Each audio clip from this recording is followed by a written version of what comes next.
Yeah, sorry for the lighting, folks. It should get brighter as this video goes on. But I thought I'd talk about something. Now, I've made it very clear as you watch my channel for the past, hard to believe, 7 years now. As you've watched my channel, I've made it very clear since about 2011 that I've never really liked the idea of what Ian Flynn did. I never liked the idea that Ian Flynn had basically roboticized Sally and weaponized her into Mecha Sally. Now, some fans might say it was probably the best thing to happen to her because she actually surprisingly, and it's hard for me to admit, became very popular in her mecha form. You know, some even say she had a bit more personality because Ian was having her say things normally Sally wouldn't say. Which was one of the reasons I wasn't much of a fan of it, because this was not the Sally I knew, or the Sally I became a fan of.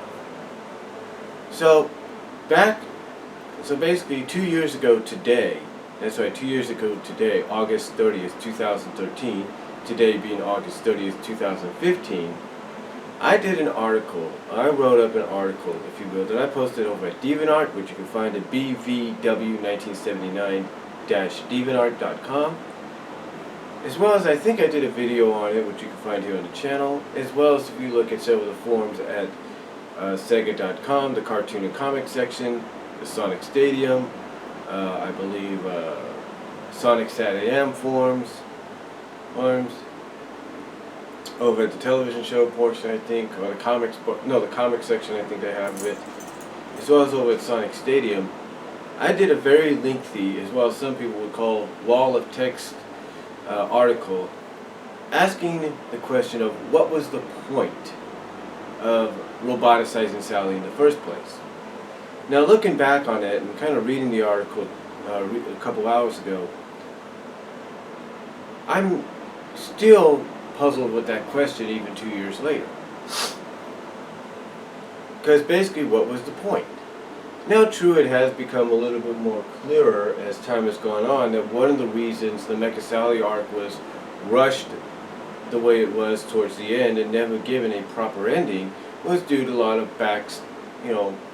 backstage politics and situations that were beyond Ian Flynn's control and maybe even beyond Archie Comics' control.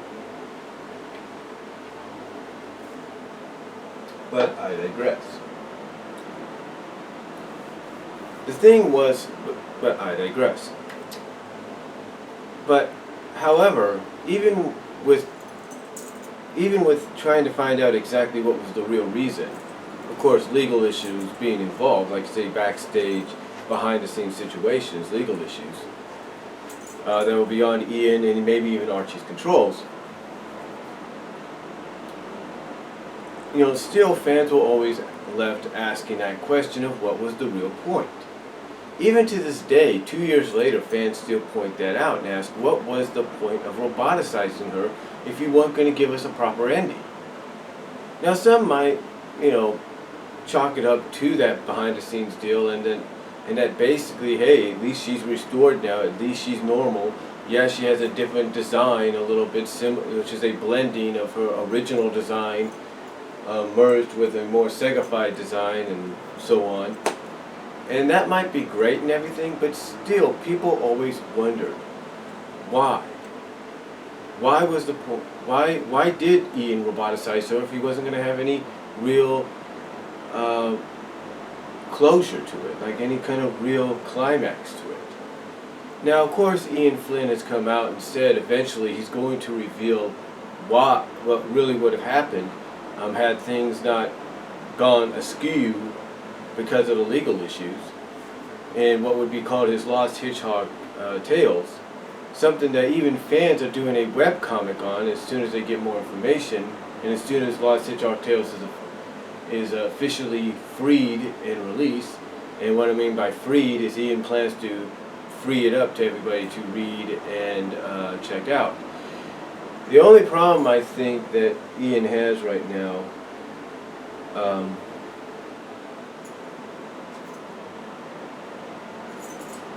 the only problem I think Ian has right now, just checking something there, The only problem Ian Flynn has right now with releasing Lost Hedgehog Tales, in my opinion, is not due to the fact that he's overly busy, with everything else. It's not the fact that he's overly busy with, the new Crusaders and Sonic Universe and this comic and that comic, as well as his own personal projects on the side and his Patreons and all that, and his Kickstarter and whatever he's doing.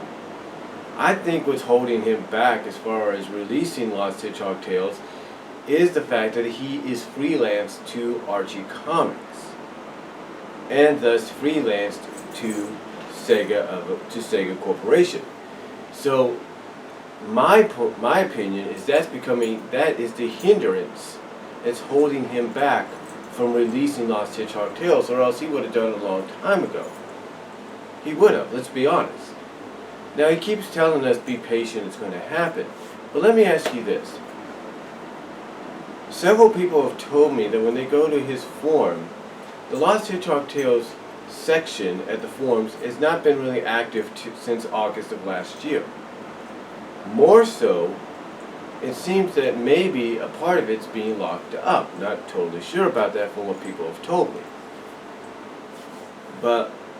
Or from what I've even seen myself. But the point is, whether or not the topic is locked up, or whether or not it's just not been active since August of last year, it's very telling. Now some people have said that Ian has come out through his DeviantArt account, his Twitter and all that, and explained that Lost Hedgehog Tales is right now on hold. Basically, it's in a status mode of hiatus. Basically, it's in indefinite mode. In other words, we don't know when or where it's coming. And that does worry some fans. Because to them, Lost Hedgehog Tales will at least let us know exactly what Ian Flynn was planning to do to bring closure to the Mecha Sally arc. But again, without something like the Lost Hedgehog Tales to give us that explanation, we're still left with that question of what was the point if we're not going to have that closure. Now, a lot of fans have speculated as to why Ian Flynn didn't do proper closure to it, why he went with the soft retcon reboot at the time, and everything, and never really, even with stories afterwards, and I'm sure fans will point this out, even with stories afterwards, through flashbacks and everything of the memories of the old timeline and everything that was restored into the characters throughout the Countdown to Chaos arc, or four-parter, if you will. That was the beginning of the soft retcon reboot, along with 252, actually a five-parter if you want to look at it that way. But even with these new stories, we never once, and sure fans will point this out, and I'm sure they have pointed it out in their own unique ways, we've never once had any kind of confirmation, maybe through a flashback, a dream sequence, or whatever, of Sally being restored. Or at least kind of get an indication of, how she would have been restored, or whatever.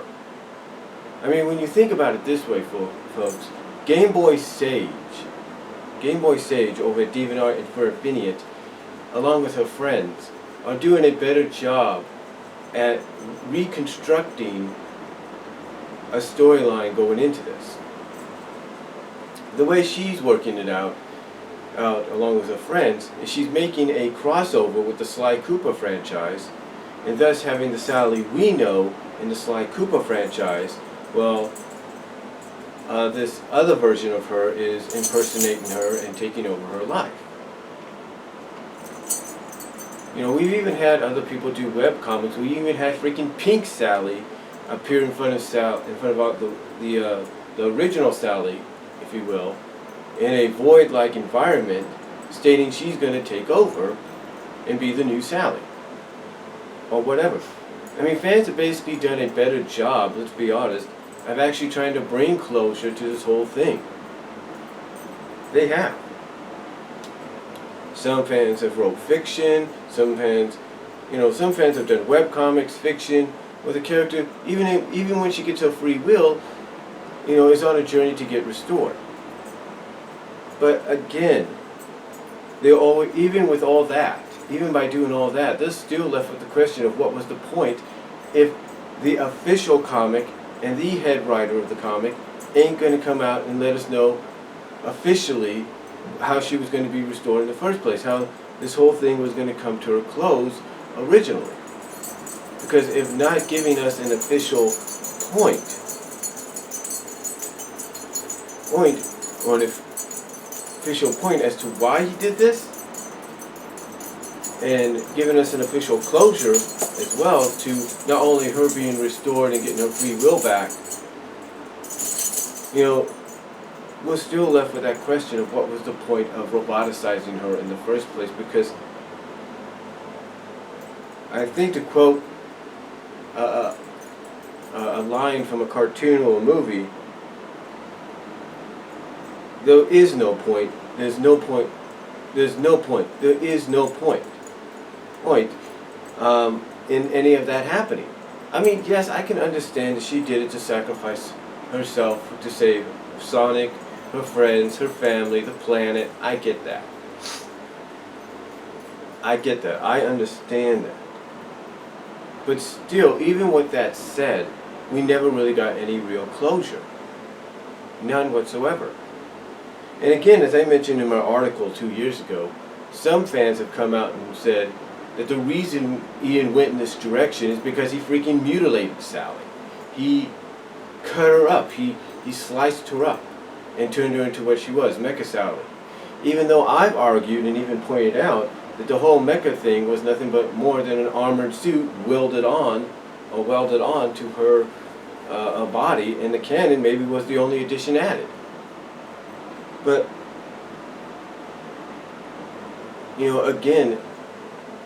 again, with all that said, everybody still wonders what was the point if we're not going to get any real closure.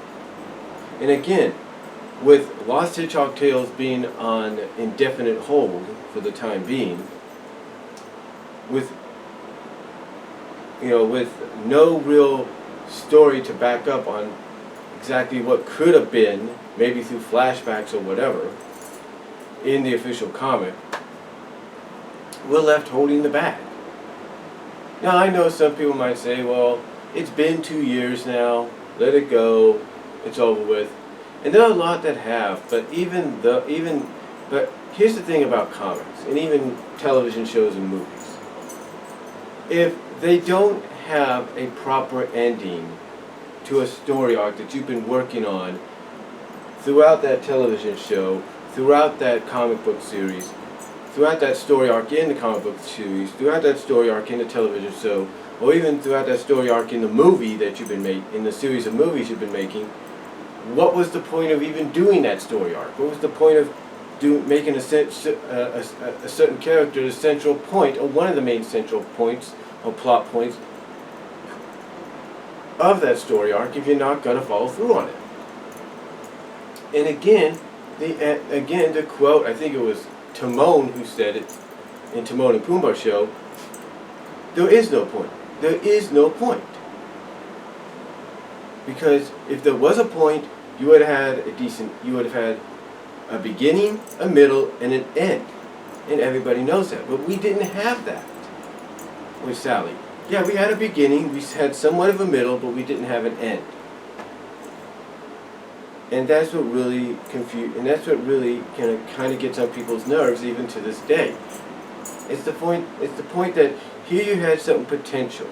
Something that, as many people, even myself, have said, was Ian's way of trying to put his name on the map, make his mark, basically solidify his legacy in the comic as one of the comic's top writers. And yet, he couldn't even get that done. Despite how you feel about Ken Penders, and yes, he's done a lot of jerky things, when he was good, he was on top, he was on it. And this guy knew how to give you a decent beginning, middle, and end. Not saying Ian Flynn hasn't done that, because he has, but when you're going out and you're telling people that this story arc, where Sally is Mecha Sally, and you have Team Sega, as some people call it, and Sonic, Tails, and Amy chasing after her to rescue and restore her, chasing after the Death Egg and Eggman to stop him, and at the same time and save the world, as well as touring the world, you need to have, and you're planning on this being the biggest one ever, you need to have a decent ending. You need to have a good ending. You can't just have a beginning and a middle, and then that's it. It gets people pissed off. I mean, there have been some movies that it seems like they're going to continue on in another film, but then they don't, because they leave you hanging. And it's like, well, what was the point? There was no point. You know, it's just one of those situations that when I look at it as a fan, even 2 years later, I think, what was the real point? I mean, like I said, I get that behind the scenes, I get behind the scenes that, oh,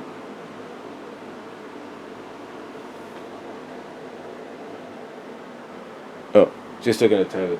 I get behind the scenes that, legal issues came into play. Legal issues were the reason we couldn't get a decent ending. But still, if I was Ian Flynn, I would have at least wrote to the fans through his message boards, his DeviantArt, his Twitter, his Facebook, and I would have said, click on this link, this is what was going to happen, ... And then that way we would at least had a good idea, and even if it wasn't an official comic in our hand, we would have had a decent ending to the story. But again, we didn't get that. Instead, what we got was just a bunch of questions of how originally she was supposed to be restored. Now, we did get an idea that one of the main things that was going to help her get restored was a plant, a mechanicoid plant that is, called the Krazood. Something that last appeared in the very early issues, if not towards the beginning of the comic. And this thing was going to be the thing that was going to help restore her. And then you add in silver as part of the solution, and you've got a situation that makes and you have a situation, maybe some decent ingredients that could help make a potentially good ending. In fact, some fans even speculated on whether or not Sally would have gotten corrupted so much that, as depicted by Ace of Speed, I think Ace of Speed 98, I believe, or Ace of Speed 8 on DeviantArt, Ian Flynn would have pulled a Ultra Mecha Sonic move on her, have her get corrupted to the point that she would be almost a female version of it. But again, that's just my opinion. And again, looking back on what I wrote 2 years ago, it still stands to this day. It's like, what was the actual point of roboticizing her, and weaponizing her, if you weren't going to have a decent conclusion? Again, like I said, even if he had to put a link down saying, go here and you'll read exactly what I had planned and how she was going to get restored, that would have been decent enough, because then we would have been like, okay, that's what they were going to do. That's how they were going to approach it. But because of behind-the-scenes legal issues, and now due to the fact that we won't find out officially from his own words with Lost Hedgehog Tales for an indefinite time, which we never know when that's going to happen, we're still left with that question of what was the point. You know what I'm saying? It's like with this recent DC event that happened in the comics. Some people are going to be asking, well, what was the point of doing the New 52 if you were just going to do this? And make so many different possible alternate realities and universes. What was the point? There was no point. It was an experiment. That's mainly what it was. But, again, to me, I look at it this way. Ian Flynn has got to give us an answer. He's got to give us an answer. In my honest opinion, Ian,